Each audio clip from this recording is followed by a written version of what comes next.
我的名字叫郑延发，从小的时候在这里瓜拉比劳长大。20-30年的工作的时候，了解到原来以前儿时玩耍的地方是一个有历史价值的那个纪念牌坊。常常回到家乡的时候，就看到这边就被荒废了，杂草丛生，看到被遗弃了，就觉得很可惜。就有一个想法，想要把这里给美化，可以把这边让更多人去知道这个地方。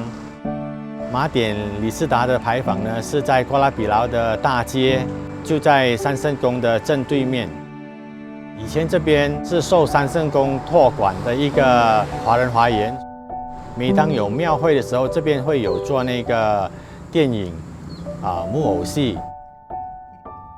马丁李斯特参政司在这边是1889到1897。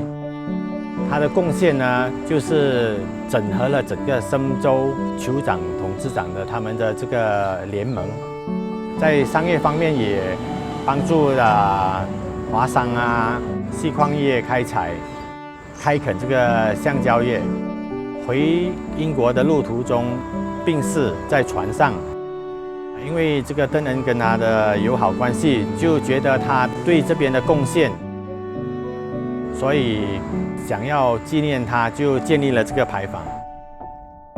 这牌坊呢，特别的地方就是它是一个中西合璧的建筑，它的屋顶上呢都是中式的，中间呢有葫芦跟那个火珠，有一个福禄寿的代表，它也有一些澳语，代表作高官显要、独占鳌头这种意涵。西式的部分呢，它就是有比较罗马式的元素。大理石的碑文里面有说明，当时华人申请一块地作为华人休闲公园，这是永久性的，不能做成商业用途。大家都没有对这个古迹有一个认知，慢慢的就遗忘。知道我们推广，所以有很多人慢慢的都觉得我们做这个修复古迹的工程是非常有意义的。我觉得是这个做古迹是需要去教育，让更多人知道保育古迹的重要性。希望这样子我们可以传承这个古迹。